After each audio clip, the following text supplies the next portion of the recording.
Question number 12, y is equal to 6x plus 3. One of the two equations in a system of linear equations is given. Okay. The system has infinite many solutions. Which equation could be the second equation in this system?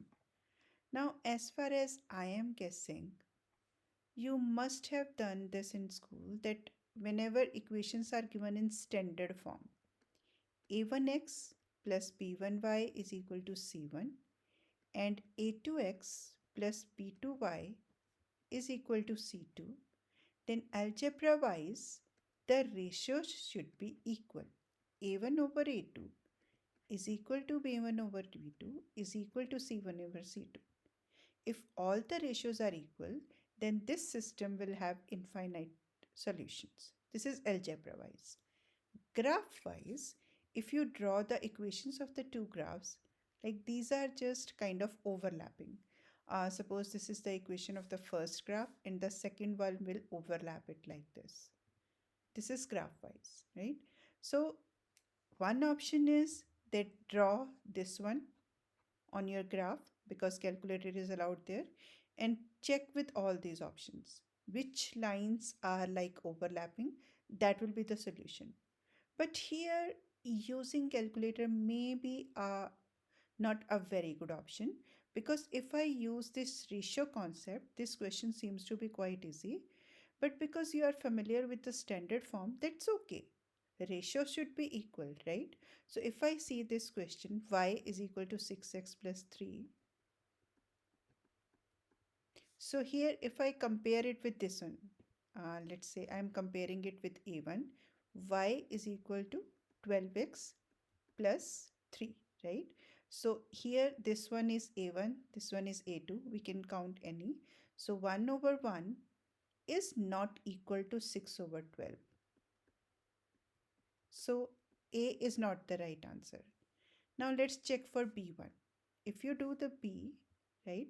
So B is like y is equal to 12x plus 12x plus 6. Compare this and this. 1 over 1 is not equal to 6 over 12. Right? This is 1 by 2. So that is also the not the right option.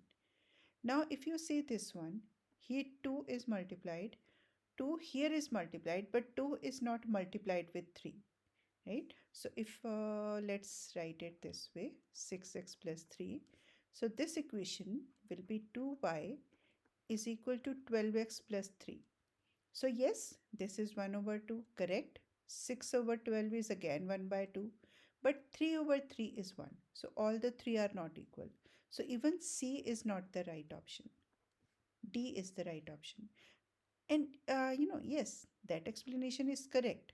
But if you are thorough with the concept, you can see in D equation, it is the same as the given one, right?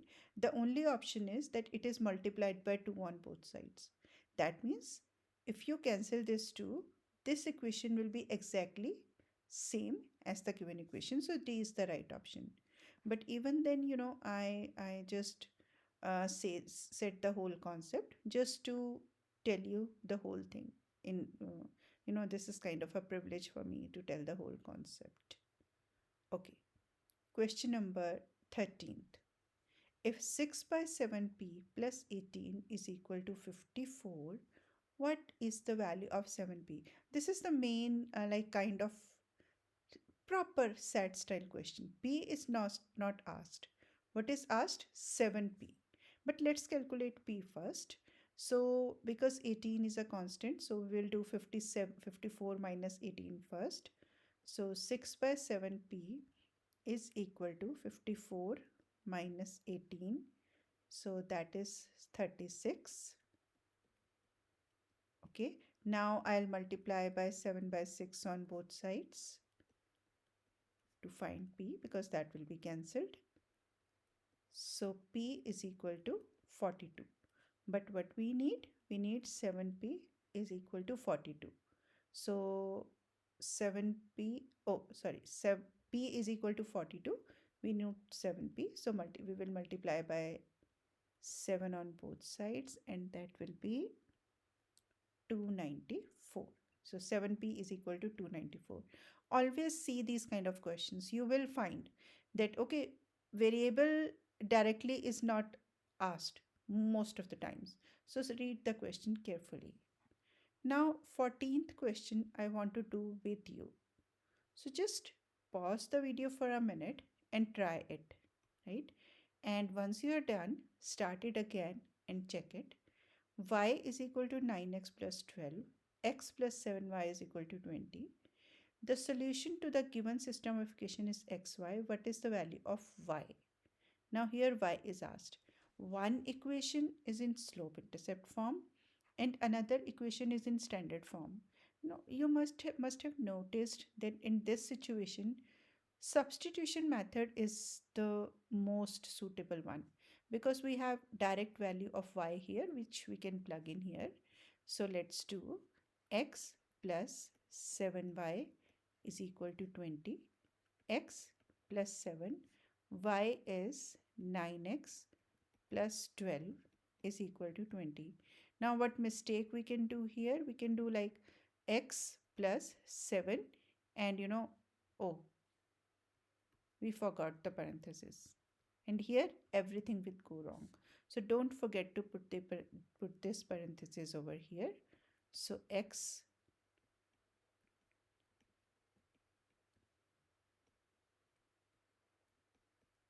okay, because I'm not using calculator, I'm doing it orally.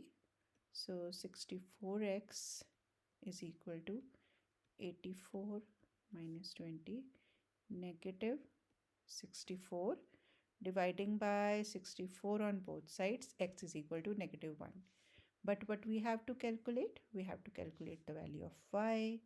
So let's use it here. Y is equal to 9x plus 12. Y is equal to 9 times negative 1 plus 12.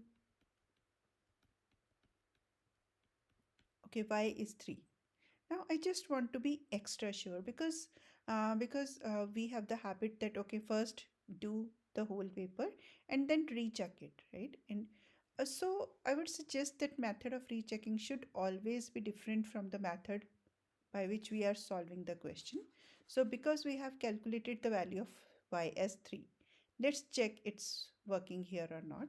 So for the first equation, if I put it in first equation, 9x plus 12 after solving should come up with 3. This is what we have done. So no need to do it again. Let's plug it in second one. So when x is negative 1 and y is 3, so it is negative 1 plus 21 plus 20. Yes. So now I have solved the question as well as I am confident that whatever I have written is correct. So that is always a good option to check your answer.